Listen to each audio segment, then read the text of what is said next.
Você já sentiu que algo está profundamente errado no mundo? Que sinais estão cada vez mais claros? Então você não pode ficar de fora. Se você deseja entender os tempos em que vivemos, considerar os sinais dos últimos dias e ser despertado espiritualmente, este canal foi feito para você. Aqui, vamos aprofundar nas profecias bíblicas, analisar os acontecimentos globais à luz da palavra de Deus e preparar o corpo de Cristo para o momento mais importante da história, a volta do Rei Jesus. Não se trata apenas de teorias ou curiosidades, é sobre despertar, alertar e preparar. Inscreva-se agora, ative o sininho e faça parte dessa missão. Porque os últimos dias já chegaram. E ninguém pode prever o que acontecerá amanhã, mas podemos estar prontos. Clique em inscrever-se e venha conosco nessa jornada rumo ao despertar espiritual. Você já olhou ao seu redor e sentiu que algo está profundamente errado? O mundo parece mais caótico, as divisões mais profundas, a dor mais próxima. Jesus, há quase 2 milênios, anterior exatamente isso. Ele disse: vocês estão ouvindo falar de guerras e rumores de guerras. Haverá fome, terremotos, e a maldade aumentou a ponto do amor de muitos esfria. Mateus capítulo 24, versículo 6 até o versículo 12. Jesus não estava falando de um futuro distante. Estávamos nos preparando para o tempo em que estamos vivendo agora, nos últimos dias. E Hebreus capítulo 1, versículo 2 afirma: nestes últimos dias, Deus falou conosco por meio do Filho. Ou seja, os últimos dias obtidos com Jesus. Nós já estamos neles. E quanto mais negarmos isso, mais dormiremos espiritualmente. Este ano, vimos enchentes registra no sul e sudeste do Brasil. Protestos violentos nas ruas. Avanço da tecnologia e inteligência com artificial transformando nossa realidade. Crianças crescendo sem verdade clara. As famílias se dividem por ideologias e redes sociais. Não é coincidente. É convergência. É o cumprimento das Escrituras. Descobrimos que os últimos dias são algo que ainda vai acontecer, como se fosse uma era futurística cheia de eventos cataclísmicos. Mas a Bíblia diz o contrário. Quando Jesus veio ao mundo, trouxe consigo o início dos últimos dias. Isso significa que nós já estamos neles. A cada dia que passa, os sinais ficam mais claros e intensos. Paulo escreveu a Timóteo: haverá tempos difíceis nos últimos dias. As pessoas serão egoístas, amantes do dinheiro, orgulhosas, blasfemas, desobedientes aos pais, ingratos, ímpios, sem amor, inimigas do bem, traiçoeiras, impulsivas, arrogantes, amantes dos prazeres em vez de amantes de Deus, tendo aparência de piedade, mas negando seu poder. 2 Timóteo capítulo 3, versículo 1 até o versículo 5. Essa descrição parece familiar? Hoje, nas redes sociais, tudo gira em torno de: seja você mesmo. Siga seu coração. Cancele quem não concorda com você. A humildade é ridicularizada. A piedade é opcional. E até dentro de algumas igrejas, pastores estão mudando a palavra de Deus para se encaixarem na cultura. A decepção nem sempre vem gritando. Às vezes, vem com sorrisos, carisma, e até canções de entusiasmo moderno sem conteúdo bíblico. Jesus alertou sobre guerras, fomes e terremotos. Mas também alertou sobre algo ainda mais perigoso: a decepção espiritual. E hoje ela é mais forte do que nunca. Pedro escreveu: nos últimos tempos, escarnecedores andarão segundo suas próprias paixões impias. 2 Pedro capítulo 3, versículo 3 até o versículo 4. Hoje, o nome de Jesus é frequentemente usado como palavrão, enquanto outras religiões são cegadas de ofensas. Universidades e influenciadores atacam a fé cristã como algo ultrapassado ou opressor. E dentro da própria igreja, muitas vezes vemos pastores evitando temas difíceis, como pecado, arrependimento e inferno.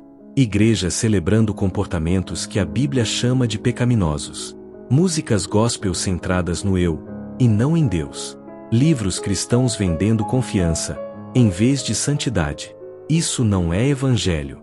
É uma versão light do cristianismo, que pode levar almas à perdição. Judas também alertou: nos últimos tempos, haverá escarnecedores que seguirão as suas próprias paixões impias. Judas versículo 18 até o versículo 19. Essa apostasia, afastamento da fé, não é só fora da igreja. Ela está dentro dela. As denominações estão se dividindo. Líderes caem em escândalo. Doutrinas estão sendo diluídas para atrair multidões. Quantos cristãos hoje não têm fome espiritual? Não têm urgência? Não leem a Bíblia diariamente? Não se importa com arrependimento? Jesus disse: porque muitos virão em meu nome, dizendo, eu sou o Cristo, e enganarão a muitos. Mateus capítulo 24, versículo 5. Se você não estiver firme na palavra, pode ser enganado. A moralidade está caindo livremente diante dos nossos olhos. Romanos capítulo 1, versículo 24 até o versículo 27 descreve uma humanidade entregue à imundícia, paixões vergonhosas e mentiras trocadas pela verdade de Deus. Hoje, vemos crianças aprendendo sobre identidade de gênero antes de aprenderem a ler. Escolas incentivando relacionamentos sexuais precoces. Leis protegendo ideologias, mas reprimindo a liberdade religiosa. E o pior, muitos cristãos aceitando isso estão como progresso, quando na verdade é uma corrupção espiritual disfarçada de tolerância. Jesus comparou os últimos dias com os dias de Noé e de Ló. Naquela época, a violência era normalizada. O sexo era distorcido. A justiça era ridicularizada. Hoje, violência entre crianças nas escolas. Identidade sexual ensinada desde cedo. Quem fala contra o pecado é chamado de homofóbico, transfóbico, antiquado. O amor pelo próximo não pode substituir o amor pela verdade. Jesus veio para salvar, mas também para separar. Mateus capítulo 10, versículos 34. Globo mostrando a Europa e a África, a natureza também está em contração. Jesus usou uma imagem de dores de parto para descrever os sinais do fim. Tudo isto é o princípio das dores. Mateus capítulo 24, versículos 8. No Brasil, vimos enchentes devastadoras no Rio Grande do Sul, secas prolongadas no Nordeste, incêndios em áreas verdes, ciclones e chuvas intensas em regiões antisseguras. A natureza geme, aguardando a revelação dos filhos de Deus. Romanos capítulo 8, versículo 22. Isso não é apenas crise ambiental. É sinal divino. Prédio clássico, Israel, o relógio profético de Deus. Jesus usou uma figueira como símbolo de Israel. Quando Israel renasceu como nação em 1948, foi um marco profético. Quando retomou Jerusalém em 1967, outro alarme soou. Hoje, vemos pressão internacional para dividir Jerusalém. Acordos diplomáticos entre países árabes e Israel. Movimentos interreligiosos tentaram unificar todos sob um único teto. Mas Jesus voltará para Jerusalém, não para Roma, Washington ou São Paulo. Echarias capítulos 12 até 14 descreve o retorno de Cristo como evento visível, físico e glorioso.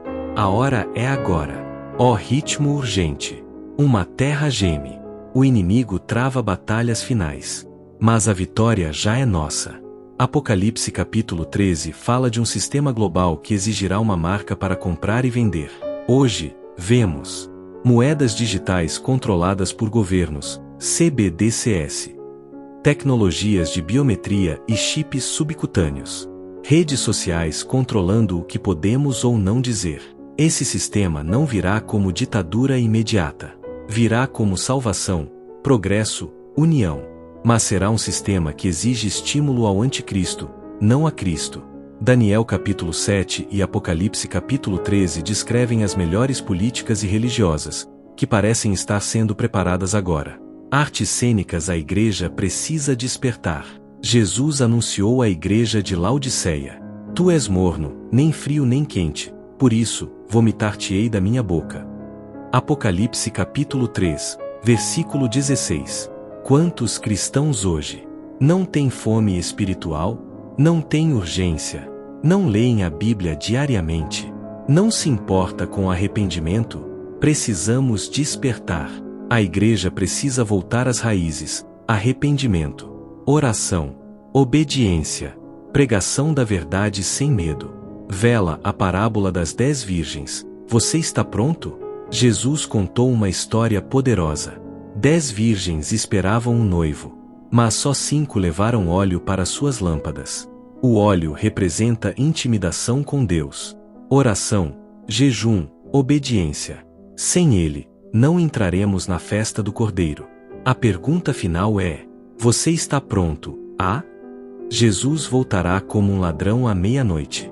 E quando o grito subir, será tarde demais para buscar óleo. Coroa a conclusão: o rei está chegando. Jesus não voltará como bebê em Belém, ou como professor em Nazaré.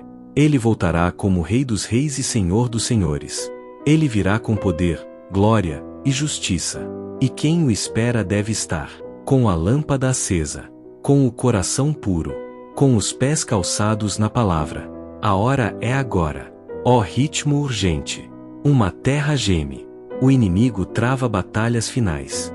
Mas a vitória já é nossa. Portanto, vigie, porque não sabe o dia nem a hora em que o Filho do Homem há de vir. Mateus capítulo 25, versículo 13. Se essa mensagem tocou seu coração, compartilhe com alguém que precisa ouvir. Não deixe passar em branco. Nossa missão é acordar a noiva de Cristo. E você pode fazer parte disso. Maranata! Ó Senhor, vem! Estrela brilhante!